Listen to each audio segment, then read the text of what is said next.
प्रायश्चित्त काळामध्ये आपल्याला दयाकृत्ये करण्यासाठी पाचारण केलं जात असतं.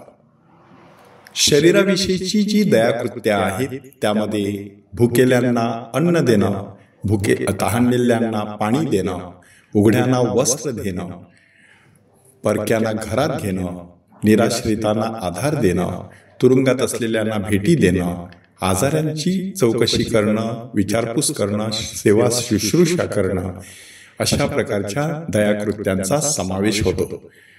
शरीराशी संबंधित असलेलं शेवटचं दयाकृत्य आहे की मृत शरीराला सन्मानाने पूर्ण. प्रभू येशू ख्रिस्त आजच्या शुभवर्तमानामध्ये ह्या 7 दयाकृत्यांपैकी 6 दयाकृत्यांचा उल्लेख करतो. एकंदरीत प्रसंग कोणता आहे बघा. येशू सांगत आहे की मनुष्याचा पुत्र जेव्हा आपल्या वैभवाने येईल तेव्हा तो आपल्या राजासनावर बसेल.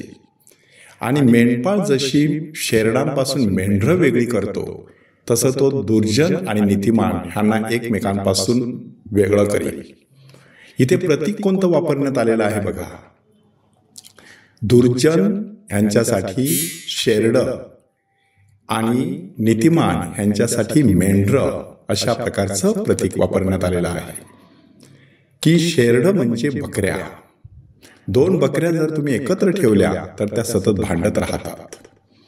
दुर्जनांचं ते प्रतीक आहे की दुर्जन सतत अस्वस्थ असतात, सतत भांडत राहतात, भांडखोर स्वभाव त्यांचा असतो.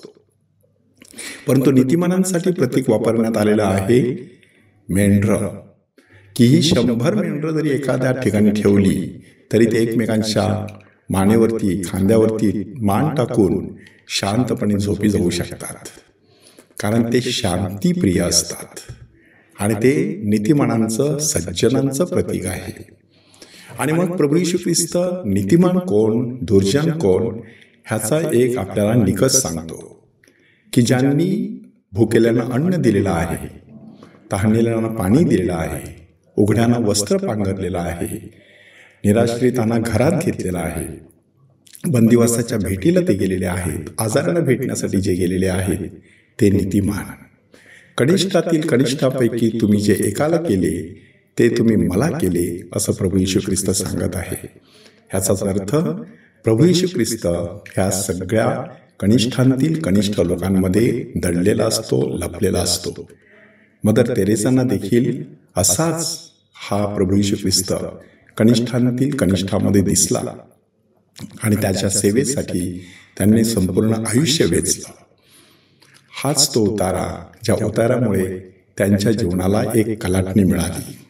ह्या प्रायश्चित्त काळामध्ये कनिष्ठातील कनिष्ठांचा, गोरगरिबांचा, दीनदलितांचा विचार करूया. आपापल्या परीने दयाकृत्ये करून स्वर्गराज्यास आपण पात्र ठरावेत म्हणून परमेश्वराकडे दयेची याचना करूया.